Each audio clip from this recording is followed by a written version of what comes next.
It was funny. I was programming my radio show this morning, and I have your recording of the Mozart Clarinet Quintet. Oh, cool. So then I started thinking about clarinet quintets, and I realized I don't know that much about them. I know the obvious things. So Yeah. I went to Wikipedia and I looked at the list, and they're like the obvious things.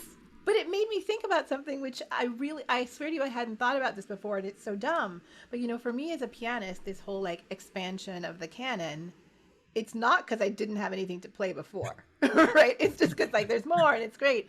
But then I realized that, for you, for a clarinetist, this is actually a gift. It's like there's more music. It's amazing. Yeah, it Yeah. is. So talk It is. about that.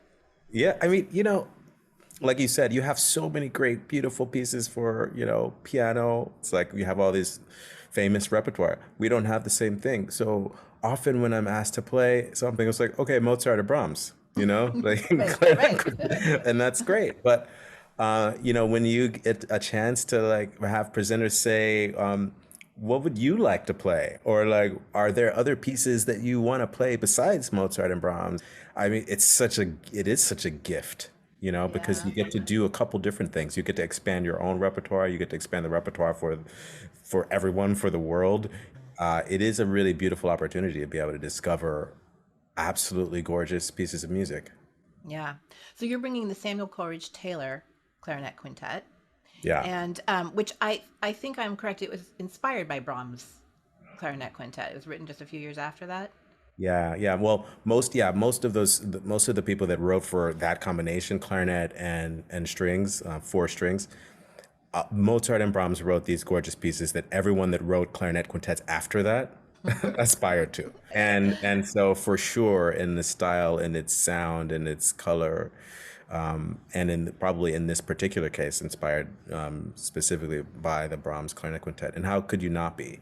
So it's a really wonderful work that should be played all the time. And the piece is kind of luscious. And the second movement, like all of the other great clarinet quintets, is the highlight. It's the pinnacle of music making, and it's so soulful and somehow transcended and yet down to earth in its like singing melody.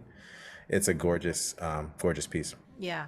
Well, what I always find when I play his piano music is, I mean, I guess for me, the closest comparison is Dvorak, Yeah, right? Because of this impulse to explore the folk melodies. And for him, not being an American composer, he almost has the same relationship to American, especially to Black American melodies, as Dvorak, yeah, coming from the same place. he really does. It comes from the same place, and it's so real. It's so his writing is true.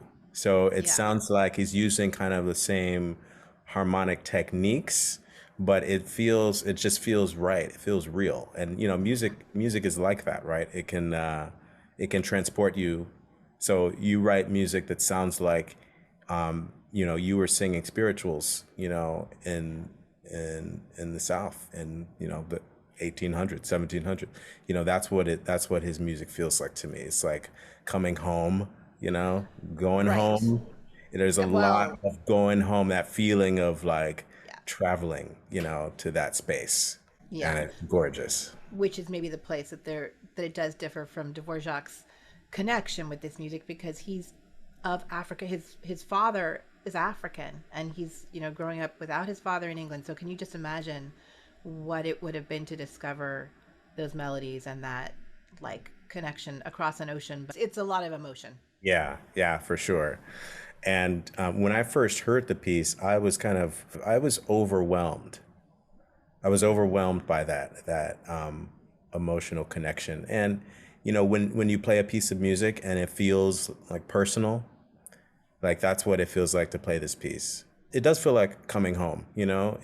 I'm singing a song that I've known for a really long time.